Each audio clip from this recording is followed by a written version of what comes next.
Chapter 1 130 Agurno Adventure Level 152 Orc Kirkinian. The demon commander flew back under the weight of my punch, but just as quickly jumped to his feet.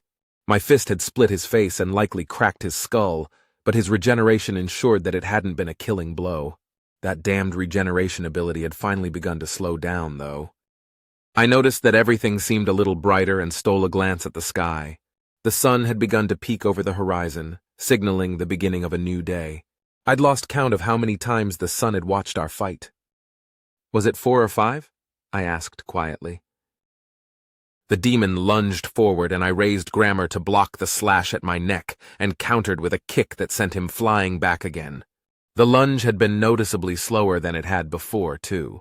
The demon was getting tired. Indefatigable was one of my many titles. I kind of found it funny that whenever someone hears it, they think that I'd been in a fight that lasted many days without sleep. In truth, I'd earned it in Billicast by drinking most of the town under the table in one sitting. It took 8 days, as some of the more stubborn tavern-goers came back for seconds. 4 or 5 days, maybe 6, wasn't enough to make me slow down by much. I would definitely sleep for a day or two afterwards, but I could keep going for a few more days. Thankfully, though, it wasn't looking like I'd have to. "Kill the fucky!" one of the kobolds cheered. "Fucker," one of the other kobolds corrected in a posh tone. A fucky is one who is fucked. How would I say wrong, then? I couldn't help but wonder about the kobolds. Never mind where they came from or why they were helping the town fight off the demons. I'm sure there was a reasonable explanation for that. No, something else about them had grabbed my attention. Everyone else had been watching nervously, cheering me on now and again. The kobolds, though, had shed their nerves the moment that Hear-What's-It began to slow down. That would indicate a level of battle wisdom that one would expect from a seasoned adventurer or soldier, though. Perhaps a cultural thing? I glanced at the crowd and noticed that there were more armed people watching than there had been previously, as well. It took a second to piece together that they were probably reinforcements from nearby. The mayor had done well to deploy them subtly. The demons hadn't moved since the fight started, but mortals aren't capable of that level of stoicism. Usually. As such, the villagers had taken shifts resting and watching the fight. The mayor probably had someone greeting the reinforcements and assigning them to groups that were already on rest. A wise move, because if the demons caught on that their numbers advantage was dwindling... "Where are you looking?" the demon commander screamed. I instinctively shifted to the side and felt his sword bite into the flesh of my torso. The lower left portion, to be specific. He'd thrown the sword, causing me to misjudge my dodge. Annoyingly, he'd also made a fair point regarding my attention. More tired than I'd thought then. I relaxed my abdominals and carefully pulled the sword free. My intestines and abs were damaged, but the sidestep had likely saved my spine. I clenched my muscles once again and dropped the sword at my feet. "Lay it, Zack," I muttered, holding a hand over the injury. The healing spell didn't fix everything, but it put things back in the position they were supposed to be in and shut the skin over the wound. My skills would have to do the rest while I continued to fight. With a grin, I beckoned the demon commander forward with a goading middle finger. He took the bait with a roar and leapt at me once again, this time with balled fists instead of a sword. I stood my ground, which the demon didn't expect, and ended up face to face with him. I kneed him in the gut, which doubled him over. He used the momentum to roll, narrowly avoiding being carved in half by Grammar, and managed to grab his sword. My next swing was parried, but before he could seize the initiative, I decked him in the mouth. The sound of his jaw cracking was drowned out by the cheers from the kobolds. Only his jaw this time. There was no doubt that I was getting a little tired. The demon leapt back and smiled at me with his broken mouth. A grotesque expression. "You're their ring owl," he said. "Perhaps you should wait for your jaw to regenerate before you begin monologuing," I yawned, carefully keeping my eyes on him. He grabbed his jaw and held it in its proper place. "You are getting tired," he managed to say. Then something clicked in that tiny, muddled mind. His bemused, cocky expression was replaced with a hint of confusion. Then his eyes widened in realization. "Yes, but so are you," I grinned. Then I activated time dilation dash and 100 slashes simultaneously. One who is uneducated in the ways of fighting might be easily convinced that this combination of skills was meant to be a finisher. However, it's usually used as an opening salvo, causing its deployment mid-fight to be rather unexpected. His sword managed to block 12 of the slashes. His armor managed another 30 before finally cracking and giving way. I lost another 8 slashes to accuracy. Only 50 of the slashes managed to bite into his flesh. But both the arm and the sword behind those slashes were strong. The demon lost a hand, then an arm, then a leg, then another arm, and finally his head. I shook the blood off of Grammar and took a step back. The reason for my retreat is that there were 2 things that I needed to ensure. The first was that his voice remained silent. If he gave the command for the demons to attack, it might give him enough chaos to escape his inevitable demise. The second thing I needed to ensure was that it appeared as if he might still win to the onlookers. If the demons realized that their commander was doomed, they might try to rescue him. In either case, if he managed to escape, the demons would keep attacking the town until it finally fell. Though, they might do that anyway. I watched as the demon commander's regeneration slowly put him back together. The moment his throat closed, I slashed it again. He counterattacked and managed to slice my shoulder, but not very deep. I couldn't help but grin, though. The counterattack had been fast enough that he had to have been expecting me to cut his throat. That meant that he knew my plan, which meant he knew the predicament he was in. He knew, and he was terrified. His offhand curled around his throat, and he opened his mouth.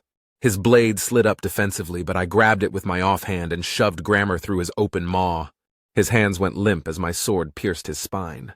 I kicked him off of my blade and slashed his chest as he fell, opening it once again. At this rate, your organs are going to get a tan, I laughed. He rose to his knees and gurgled, probably trying to snarl. I could see in his eyes that we both knew that the end of the battle was drawing near, though. I had the advantage too, and I wasn't about to let it slip. We'd both been struck and opened dozens of times. He had rapid regeneration and a vast pool of magic to draw from. My regeneration was slow, but I was the better sword fighter. My wounds had been relatively superficial compared to those I gave him, which would have been lethal to any mortal. On top of his near-constant regeneration draining his magic pool, Grammar had been chipping away at it as well. It was almost a shame to let him die without revealing the cause of his demise. I wasn't about to start monologuing and give him a chance to turn the tables, though. He could figure it out after his return to the hells. "Yeah! Go, fat orc! You got him!" one of the kobolds shouted. "He not fat, just big," another kobold said. "What differences?" "Fat is round." "But fat is big?" "No. Well, yes, but big isn't always fat." "Oh, okay. Sorry, Big orc! You's not fat!" The kobolds were beginning to grow on me. Not only did they have a keen eye for combat, but they were fairly decent at comic relief. It's too bad that most mortals wouldn't survive the jobs I took, or I'd consider taking one on as a companion. In the time it took for that exchange, however, the demon commander had regained his footing and was holding his sword in a defensive stance. He was hoping to defend against me long enough to regenerate his esophagus. Cute. "On Refnitsak," I said, raising a hand. Once again, intense flames clung to the demon's body. His meat turned to charcoal and fell from his bones in chunks. I'd been using the spell sparingly, so as to make it a surprise each time it happened. As the demon struggled to regenerate, I took a deep breath and recentered myself. I was tired, but not quite at my limits. Pushing myself to try to end the fight faster would probably bring me there, though. That was another difference between the demon and I. His swings were brutal but wild and reflexive. Mine were calculated and efficient. He'd been trying to sprint to the finish of the fight, but I'd been taking it slow and steady. "Huh," I muttered to myself. "What is it?" Grammar asked. "I feel as if I've stumbled across some wisdom." "Oh? Good, you've been in desperately short supply. Care to share your wisdom, O brutish orc?" "Slow and steady wins the sword fight," I grumbled, resisting the urge to smack Grammar against the ground. Yes, I suppose that is wise. Unless you're fighting a dragon, in which case speed is essential." "I said sword fight. Dragons don't wield swords. Not that you know of. Also, is it just me, or is he taking longer to regenerate than last time? The demon's organs hadn't even fully reformed. It's not just you, I grinned, then paused. What's his name again? You've already forgotten? So much for wisdom. He introduced himself as Hergaros the Decimator. Right, I sighed. Hergaros grew enough flesh to sit up and turn to the demons, but I quickly kicked him back down. Grammar once more carved through his neck, severing his head entirely, and then it was over. Hergaros the Decimator stopped regenerating. Before anyone could react, I cast Inferno again, cremating the remains on the spot. Then I looked up at the demon army, most of whom were stunned. One demon in fancy armor didn't look stunned, though. He looked smug. Congratulations, Agurno the Living Legend, the demon said, stepping forward. You have done the impossible and killed Hergaros the Decimator.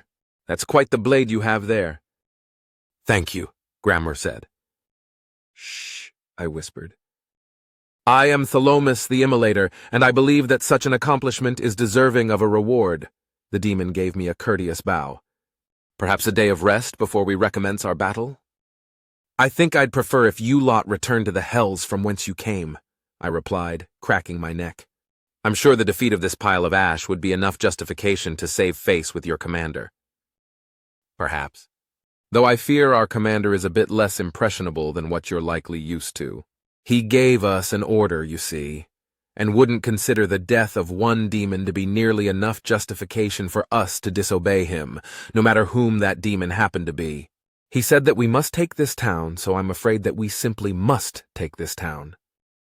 You will struggle. That is not an alien concept to us, as you can imagine. When our mortal forms perish, we return to the hells and reform.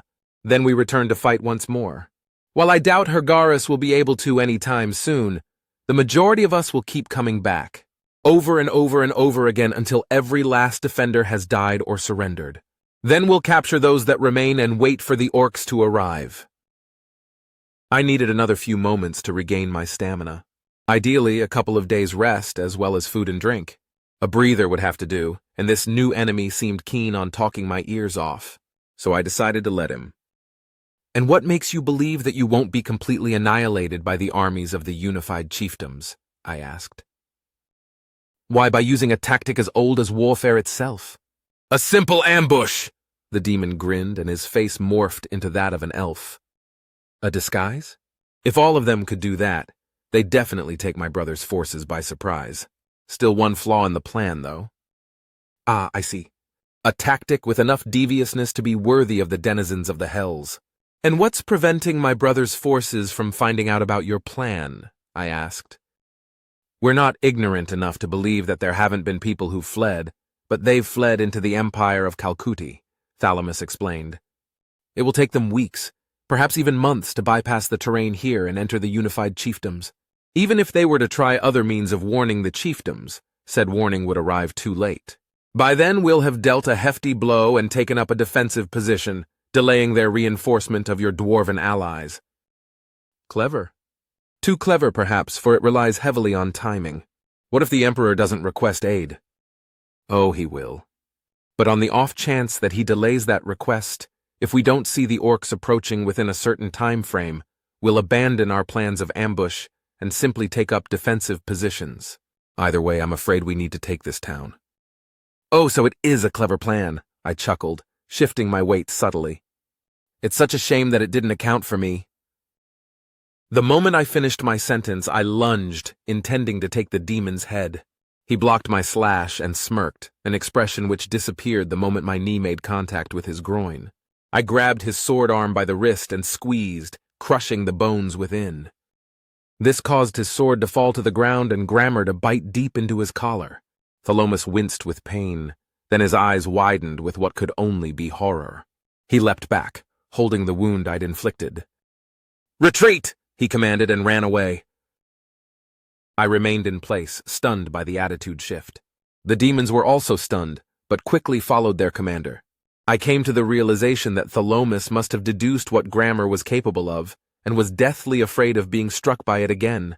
This made me wonder what he had originally thought the sword could do, but it wasn't as if I was going to go ask him. Once the demons were out of sight, I sighed and sat on the cold, hard ground, and cheers rang out all around me.